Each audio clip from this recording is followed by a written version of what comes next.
Au IIIe siècle, dans un monde encore largement païen, Dieu choisit un homme pour porter l'Évangile au cœur du sud de la Gaule, saint Saturnin, que l'on appelle aussi saint Saturnin.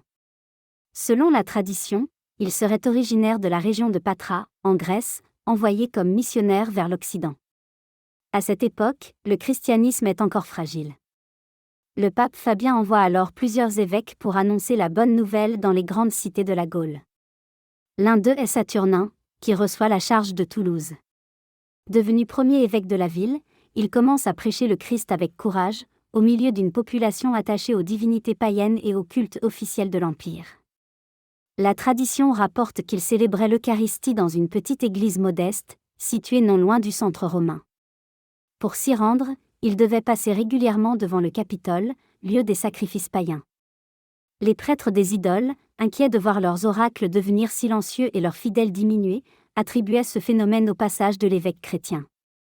Un jour, la tension atteint son paroxysme. Saturnin passe comme à son habitude. Les prêtres païens le saisissent et l'encerclent. Ils l'accusent d'avoir offensé les dieux, de détourner le peuple de leurs rites. On lui ordonne de sacrifier aux idoles pour apaiser leur colère.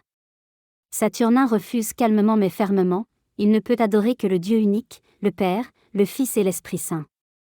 Devant son refus, la foule se déchaîne.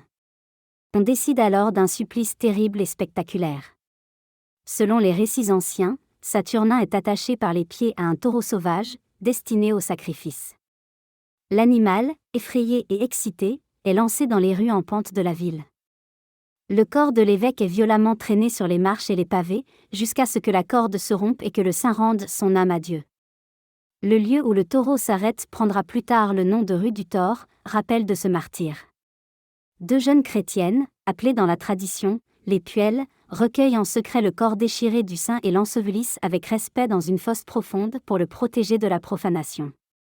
Au fil des années, le souvenir de Saturnin ne disparaît pas. Au contraire, il devient une figure de référence pour les chrétiens de la région. Lorsque les persécutions diminuent, ses successeurs font construire un oratoire au-dessus de sa tombe, puis une grande église. C'est l'origine de l'actuelle basilique Saint-Saturnin de Toulouse, l'un des plus beaux édifices romans d'Europe, pèlerinage important sur la route de Saint-Jacques-de-Compostelle. Dans cette basilique, les reliques du saint sont vénérées depuis des siècles. Les pèlerins viennent y demander la grâce de la fidélité dans l'épreuve. La figure de Saturnin est celle d'un pasteur qui ne renie pas le Christ, même face à la violence, à la haine et à la mort. Il aurait pu céder, offrir un peu d'encens aux idoles pour sauver sa vie. Mais il choisit la vérité de l'Évangile, préférant perdre sa vie plutôt que de renier son Seigneur. Aujourd'hui, saint Saturnin nous parle encore. Il nous rappelle que la foi, pour être vraie, doit parfois accepter l'inconfort, l'incompréhension et même l'opposition.